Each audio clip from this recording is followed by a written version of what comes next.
Hey friends, it's Danielle from Schoolhouse Rud.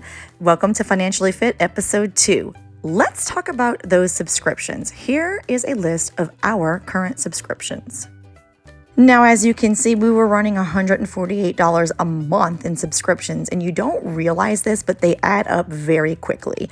So I'm going to show you how I cut that down into less than half of the amount. So sorry for the awkward angle. There was just some personal information on that planner page that I needed to not show.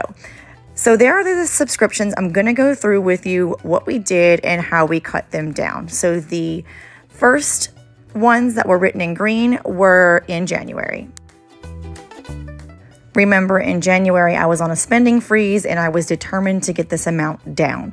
So the blue ones on the right are what I did to kind of negotiate and what the prices are going into the month of February. So let me teach you how I got some of these prices way down.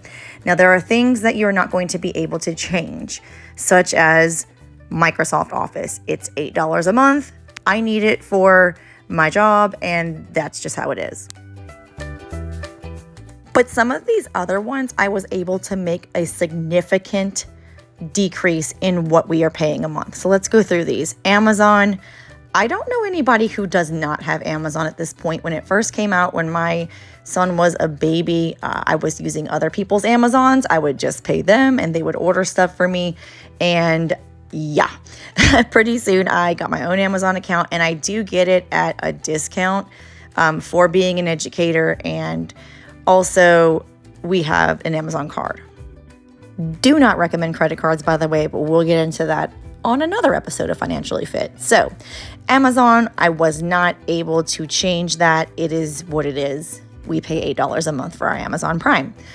Hulu, Disney Plus. Now, there's not really anything on Hulu we're watching, but I have 2 boys in the house who like Disney, and we were not able to come to an agreement to trim that down, so we made compromises other places. So Paramount Plus, we were using it a little, but found that we weren't doing it too much. So that one, we let go. It was one of those things that we were like, oh, we want to watch this show. Let's get Paramount. And then we cut the cord from cable and got good internet service. And before we realized, we're paying all of what you can see in the green for these channels to stream. And we're back up to what the price of cable might have been.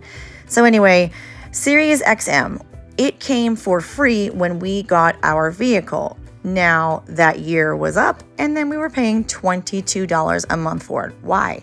Please tell me why, when there's free apps on your phone and you can connect your phone to most cars. So we called them and we told them that we wanted to cancel the service, and they negotiated and offered it to us for $6 a month, and that was a big savings. The Ring, we have that for our home security and in order to store video and to use the service as a security footage rather than just live viewing. The subscription for that is $10 a month. Can't really change that. Netflix, don't even get me started. Netflix is just not what it used to be. And with all the password sharing that they're cracking down on, they have upped their service tremendously. So because there are some things that we may occasionally use Netflix for, we decided to drop down to the absolute bare minimum subscription on that. And as you can see, that went from $25 to $7. Like I mentioned, Office, it is what it is. Same thing with Apple. It's insurance for our cell phones. It's extra iCloud storage, things like that. I have no control over it. Apple's a major corporation and they're not really willing to negotiate much. So their price is their price. Now, at this point, I had taken the subscriptions down from $148 a month to $112 a month. And even though that's a really good savings, that's actually the amount of the Petco subscription. I just wasn't satisfied with that. I wanted that under $100. In fact, I really wanted it under $80. So I thought, what else could I do? And then my husband and I were sitting around having a budget meeting, which I will again get into that in another episode. But I just wanted to kind of introduce and focus on just small things at a time so that you can help yourself make these small changes that I'm implementing too. So we were talking about this and we realized that these subscriptions pay for themselves. I'm talking about Racetrack and Petco. So at Racetrack, you pay $3 a month and you are a rewards member, and you're going to get 10 cents off the gallon automatically. But the more you use it, the more points you will accrue. So for instance, we just filled up and we had 27 cents off of a gallon. And if you're filling up our bigger car, which is a 25-gallon tank, well, then you can see that reward service has officially paid for itself. And you do get other perks too. We've stacked up rewards for free pizza, we get free sodas, free drinks, free candies, just little perks like that. So when you're traveling, if there's a racetrack, it's pretty neat that you get free things on the road. But we mostly use it for the gas perks, and we really do like the services, and the restrooms are always clean. So that racetrack subscription, tongue-tied over here, more than pays for itself.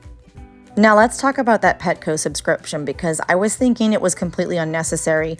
And then my husband pointed out to me that you're getting something like $35 maybe in monthly coupons just for being a member. And then you also get things like $5 off. They give you certain percentages and certain rewards. And then every 9 bags of dog food that you buy, your 10th one is free. And if your dog is on prescription food or special food or anything, you know that those bags can be really expensive. And we have 2 large breed dogs, so their food is upwards of kind of near $100 a bag. So we get that once a month, and then every once in a while we get this free bag, which just happened to be in February. So that was really nice and useful. So that subscription also pays for itself just in the monthly coupons for things like training reward treats or bully sticks or pig ears, just things that the dogs go through on a regular basis. We're getting coupons for those, and we're saving the money that we would be spending anyway. So the subscription more than is paying for itself. So here comes the cool part.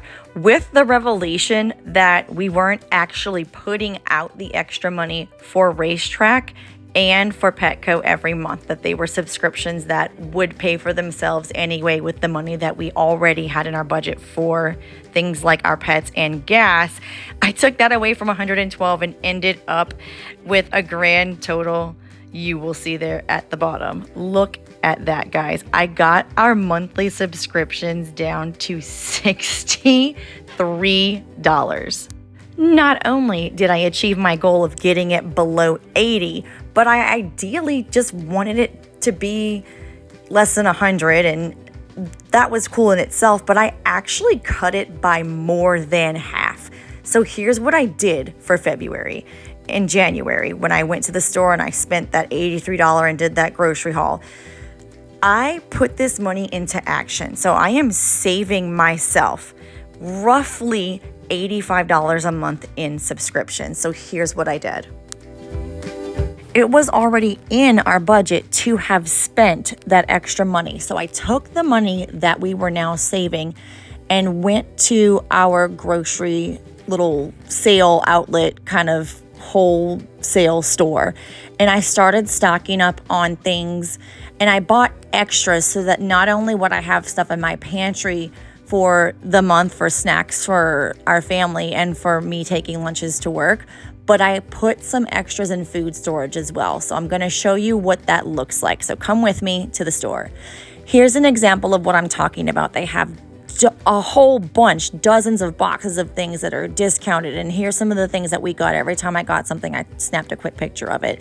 So you'll see this, like, what? Jimmy Dean sausages for $1? You just have to be careful with expiration dates. Make sure they're not expired. Some of these things are kind of getting close, but these things I stock up on and put in our food storage. Now, this vegan mayo, sorry, did not come from the discount store. That came from Walmart. I'm allergic to the real thing, and when I find this, because it's hard to find, we tend to stock up, so there's 5 of them in food storage.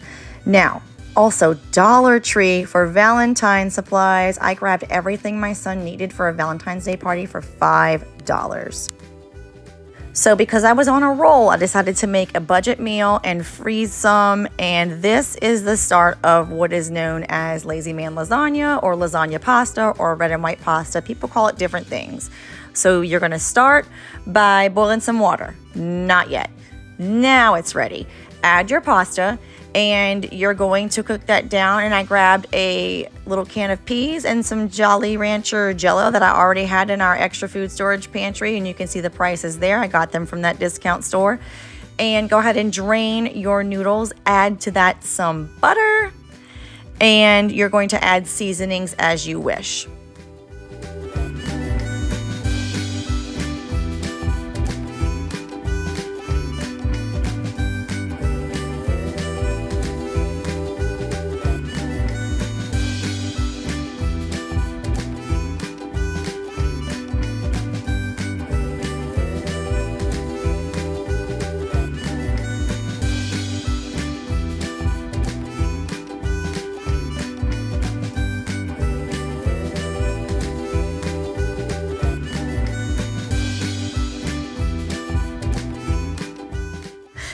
Add in a container of ricotta cheese, and you're going to, don't worry, it looks really weird, but you're going to mix it all together. And then once that is in, you're going to pour in just about like maybe half to 3/4 of a package of mozzarella cheese. And because the pasta is still warm, the pot is still hot, all of this is going to mix together very nicely.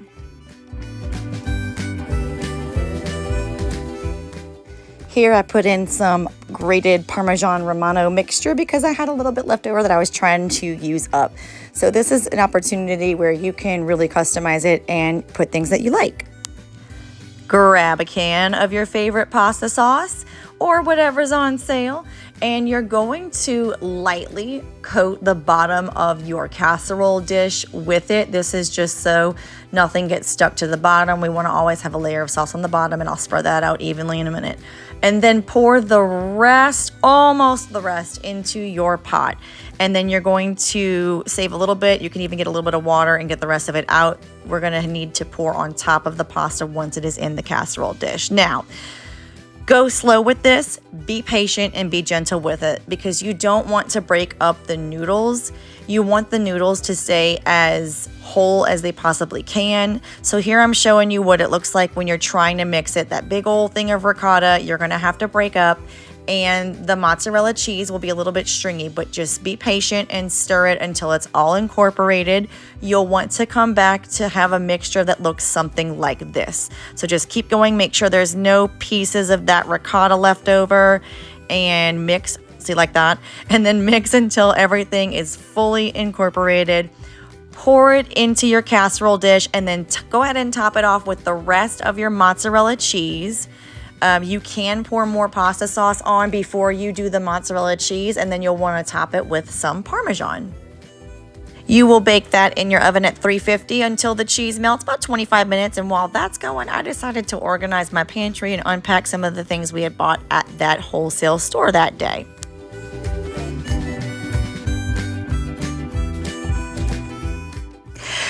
So here is a real life shot. I didn't edit this out other than just take the sound out. So here I am planning my meals for the week and having a live conversation with my husband, who is in the background feeding the dogs.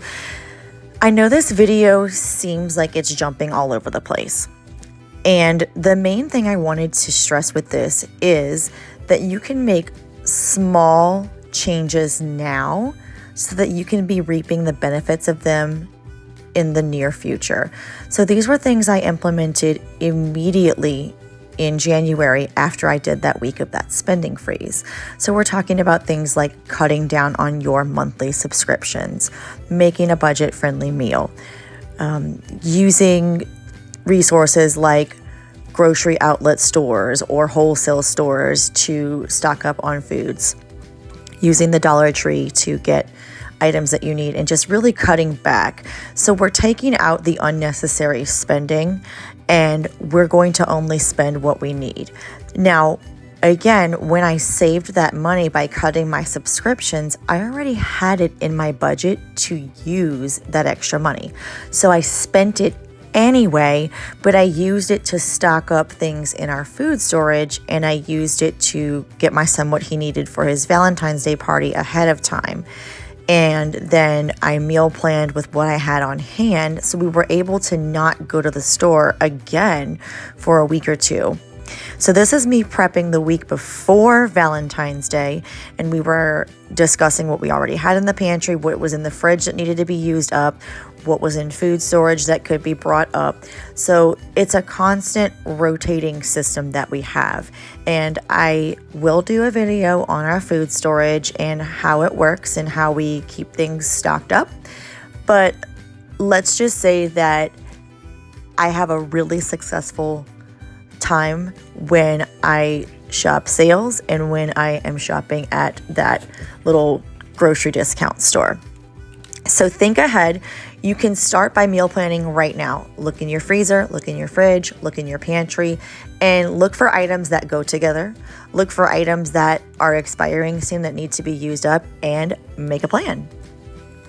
So here you have it. This is my planner page for that week. That was a very busy week, but you can see all of our meals nice and planned out.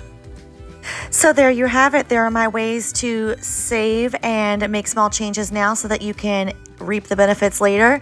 And I will check back in with you around Valentine's Day to see just how much gold I have not spent. I'll catch you later. Bye, guys.